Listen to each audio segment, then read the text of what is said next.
Kesaksian Patra Zain bikin ketar-ketir tim pengacara 02. Pasalnya semua kecurangan KPU dan Bawaslu dibongkar di persidangan. Hakim Konstitusi tampak respek. Bismillahirrahmanirrahim. Tonton terus videonya. Warahmatullahi wabarakatuh. Jangan lupa share videonya. Yang mulia Hakim Konstitusi,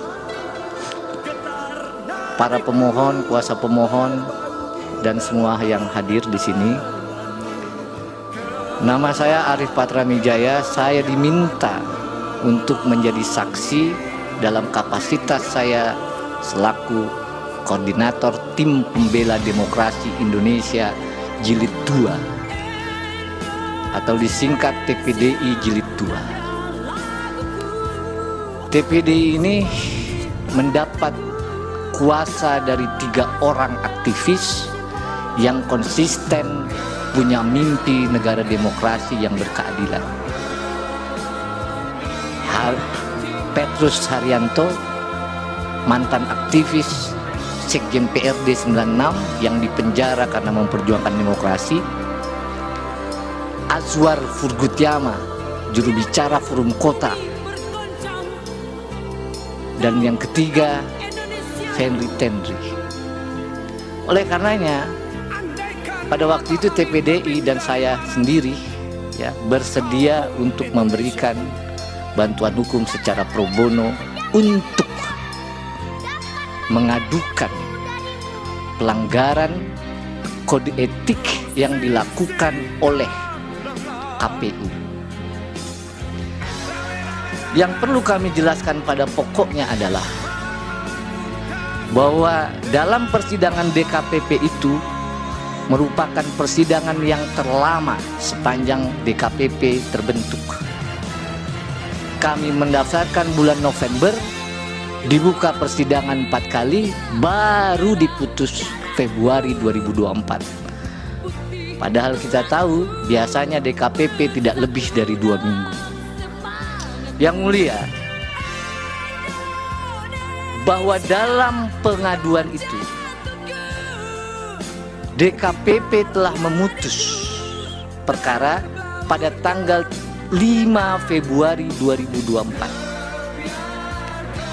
Sebelum saya sampaikan fakta persidangan dan putusannya, izinkan kami menyampaikan satu kutipan dalam kesimpulan TPDI Jilid 2. Without ethic, man has no future.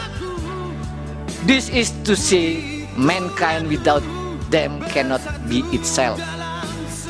Ethics determine choices and action and suggest difficult priorities. Tanpa etika, manusia tidak mempunyai masa depan. Artinya, tanpa etika, manusia tidak bisa menjadi dirinya sendiri. Etika menentukan pilihan dan tindakan serta menyarankan prioritas yang sulit. Oleh karenanya, pada pengaduan ini telah dibuktikan sejumlah fakta-fakta persidangan yang pada intinya DKPP memutus KPU telah melanggar pasal 11 huruf A dan huruf C, pasal 15 huruf C, dan pasal 19 huruf A Peraturan Dewan Kehormatan Penyelenggara Pemilu sehubungan dengan pendaftaran dan pencalonan Saudara Gibran Rakabuming Raka sebagai calon wakil presiden dalam pemilu tahun 2024. Betul forumnya pada waktu itu adalah memeriksa etika.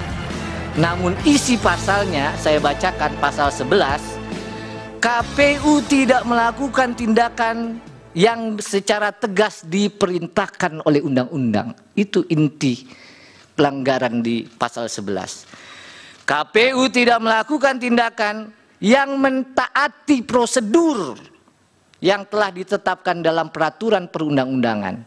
Itu adalah isi pasal 11 huruf A dan huruf C. DKPP juga memutus KPU melanggar pasal 15 huruf C yang menyatakan bahwa semestinya KPU dalam melaksanakan tugas dan jabatannya harus didasarkan dalam Undang-Undang Dasar Negara Republik Indonesia, undang-undang dan peraturan yang khusus menyelenggarakan pemilu. Inilah yang dilanggar oleh KPU.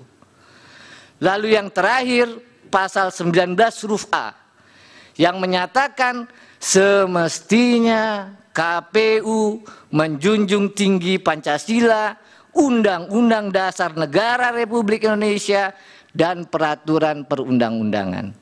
Oleh karenanya yang mulia, DKPP pada tanggal 3 November 2023 memutus mengabulkan pengaduan para pengadu untuk sebagian. Yang kedua, menjatuhkan sanksi peringatan keras terakhir ketiga maksudnya. Dalam perkara 135, 136, 137, 141 kepada saudara Hasyim Asyari selaku teradu 1 pada waktu itu. Yang ketiga, menjatuhkan sanksi peringatan keras kepada semua anggota KPU. Terakhir yang mulia saya sampaikan, kalau saja KPU dalam persidangan itu ahli menyampaikan yang diajukan di bawah sumpah, kalau saja KPU tidak melanggar pasal-pasal yang disebut tadi, pasal 15 huruf C, pasal 19 huruf A, maka tentu saja saudara Gibran Rakabuming Raka tidak akan lolos dalam verifikasi dan ditetapkan sebagai calon wakil presiden.